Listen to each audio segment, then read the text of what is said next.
and you've worked closely with James Comey. How closely do you think he's following the fallout here, and when do you believe he will speak out?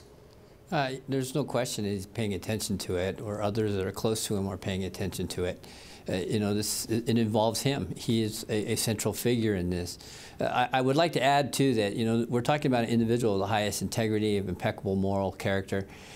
So, you know, this is really about speaking out when it's the right time to speak out. I would remind your viewers as well that there's an ongoing investigation, and he's going to be conscious about that.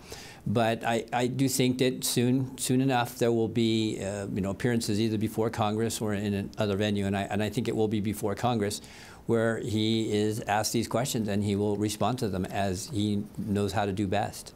And yet he's turned down a request from the Senate Intelligence Committee to provide evidence in private. They've now asked him to do it in public. Why do you think he's turned down the opportunity to speak now?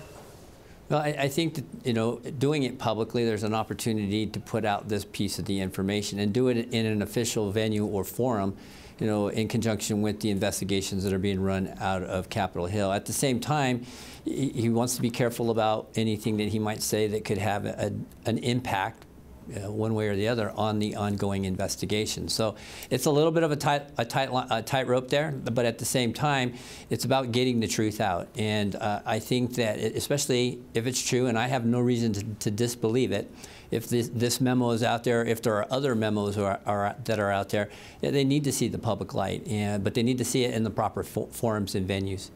So until he speaks, we have the memo to work with here. How important, give us a little bit of background context here, how important are the FBI memos like the one that James Comey reportedly wrote? I mean, some have noted that they can be used as evidence in a trial. In what situations would an intelligence official like James Comey take memos like that? Well, that's a great question. You know, I said in another interview that, you know, none of us were deaf and dumb to what could be happening. I mean, there was an investigation that was ongoing, and then he sits down with the president, and the president may say some things that are, in Jim's mind, concerning. And so while he may not pull his notebook out at that moment and start taking notes, he's going to remember what was said. And then immediately thereafter, he's going to go in and make a record of it. Again, let me stress this, because there are ongoing investigations. At the same time, you know, we teach our folks all the time that, and that if, you know, if it happened and you didn't write it down, then it didn't happen. And that's important, because the things that we testify to, they're a direct result of the things that we report once we hear them. And so, yeah, those are things that are going to happen. Those are things that if he had concern about them, he's going to notate, he's going to record for the record, and you know, and he's going to do it knowing that at some point they could be discoverable information, or they could be things that can, you know, be subpoenaed and appear before Congress, for that matter.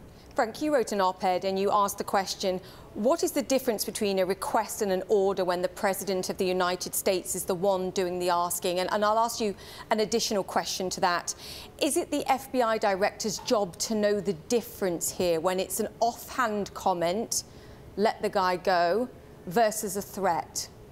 Well, you know, that's a great question, because what is an offhand comment from the President of the United States, especially when he's talking about an ongoing investigation? You know, one of the things that was telltale in that is you know, the reason why he asked, and that was because he's a good guy. Well, the director didn't disagree with that, but at the same time, should the President of the United States be making those kinds of statements, whether they're a request or an order, given the position that he occupies, given that this is essentially an official meeting? You know, it's in the White House. It's between the President of the United States and the senior official, the director of one of his premier law enforcement and intelligence agencies. So when I ask that question, you know, the real reason why I'm asking it is there really a difference? And that's, to me, one of the key issues in this discussion.